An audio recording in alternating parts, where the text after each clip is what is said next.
2015 has been incredible so far. We're having a hard time narrowing down our favorites, and it's only September. Our priorities have shifted a little since the year began, and now that we're prepping for an exhausting review season, we thought it was time, for the first time, to gauge the most anticipated games among the GT staff for the rest of the year.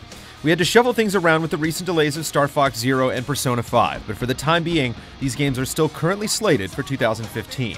Our free time to play everything we want to play is rapidly depleting, so when we have to make those hard choices, which games are going to absolutely demand our attention?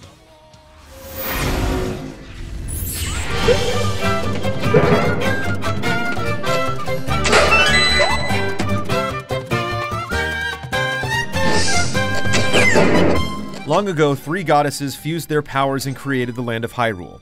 Now Nintendo calls on you and two of your best Zelda-loving friends to unite via local wireless connection online or by download play, and resist the forces of evil in the aptly titled Triforce Heroes. Deviating from Zelda tradition, Triforce Heroes doesn't actually take place in Hyrule, won't impact the series' timeline, and may not feature Zelda or Ganon, causing some fans to decry its authenticity. We find hope in knowing that Triforce Heroes returns to the fantastic aesthetic of A Link Between Worlds, has a quirky-sounding story, and Nintendo seems to have learned from the mistakes of Four Swords adventures, shifting the focus from a competitive rupee race to a cooperative puzzler. And sure, you can tackle Triforce Heroes solo, but if we've learned anything from Zelda over the years, it's that it's dangerous to go alone.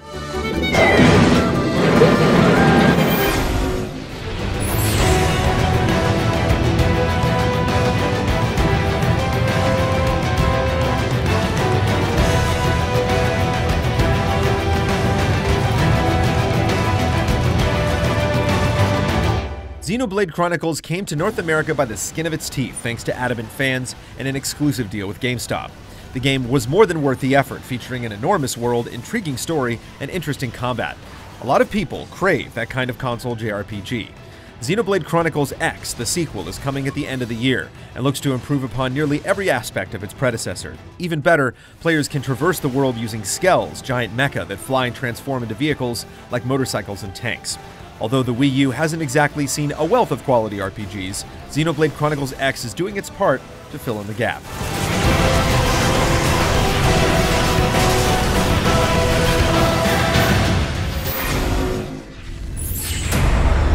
Spartans, they've broken through our defenses and our base is in lockdown. Eliminate them to secure our home base. Let's go, Spartans! Halo 5 Guardians is not content with being just another Halo game. Instead, it introduces a slew of changes in an attempt to push the series forward. Players can now aim down the sights, hover in the air while firing, perform quick dodges, and even charge forward with a more powerful melee attack.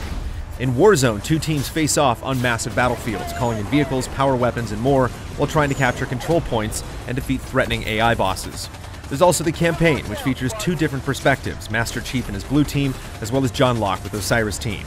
Although we're not sure how everything will play out, the sheer ambition in Halo 5 has us excited to get our hands on it.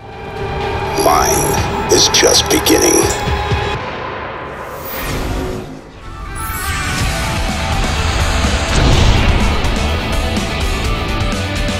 Ora! 戦争に決まっとるやろが!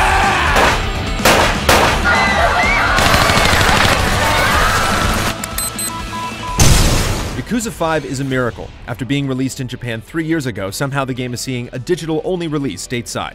It's an incredible important moment for longtime Yakuza loyalists, as it purportedly will end Kazuma's journey.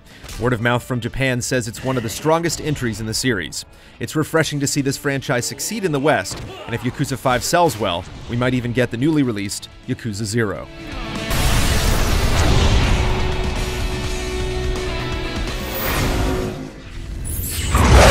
You know what sucks about dying?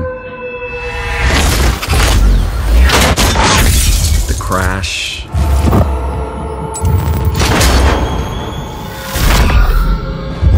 Soma, not just a muscle relaxer, lingerie line, water filter, Huxleyan pleasure drug, or San Diegan concert venue anymore.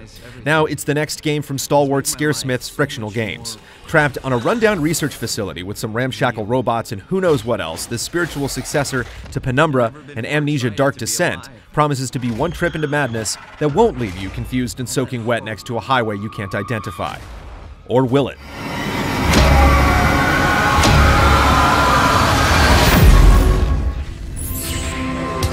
Something else dwells in the darkness of this place.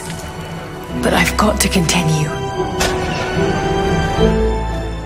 2013's Tomb Raider resurrected the series and retold Croft's origins, but now it's time to bring on the tombs. As Lara embarks on her father's lost quest for the immortal Prophet's Tomb, we anticipate that Rise of the Tomb Raider will be a major return to the intricate puzzles and exotic environments that once defined the franchise.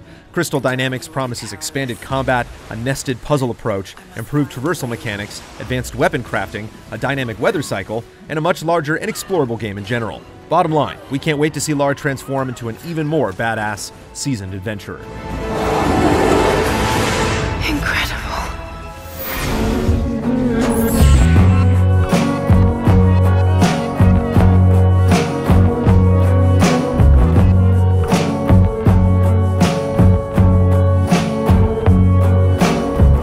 The improvements made to Just Cause 2 over the original game were staggering. Avalanche Studios took a simple grappling mechanic and produced one of the most satisfying open-world experiences we've ever had. So the sky's the limit with Just Cause 3. The team seems to have the right attitude again, working mostly on getting you to the good stuff even faster. There's a story, and each tropical settlement will be way more unique, but we probably won't notice when we're bathed in fire wingsuiting through a collapsing satellite dish. The franchise's jump to the current gen is long overdue, and we're ready to cause some chaos.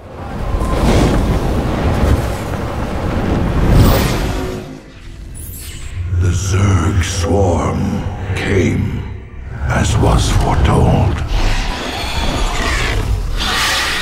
And the Protoss rose to fight them. 17 long years ago, a mysterious Xel'Naga was quietly alluded to, and he's been plotting behind the scenes of StarCraft lore ever since. It's a sure thing we'll finally be able to get to fight it out with the enigmatic villain in Legacy of the Void. Better yet, an uneasy alliance between franchise legends Raynor, Kerrigan, and Zeratul might be the only way to stop him. In addition to the single-player grand finale, the rise of MOBAs and subsequent decline of StarCraft in the world of esports has forced Blizzard's hand. They have nothing to lose, and we can't wait to see how they attempt to shake up the competitive scene in dramatic ways. My life for ire. It's all over, but the cry.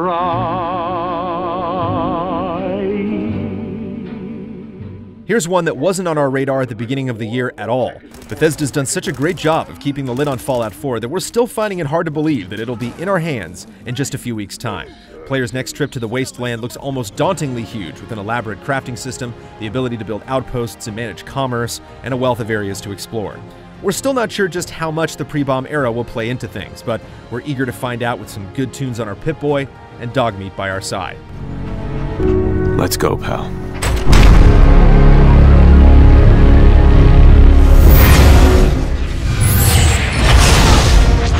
Attention all fighters. There is an Imperial transport attempting to escape. Find the target and take it out. Okay, Red Squadron. Stay in attack formation.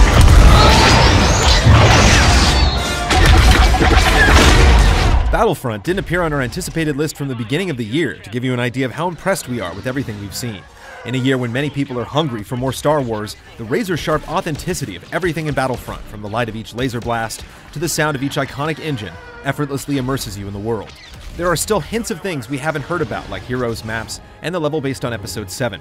We've tried out several modes, but we've yet to see how the entire experience is held together. With meaningful post-launch support, Battlefront could be a game we're playing well into the next year.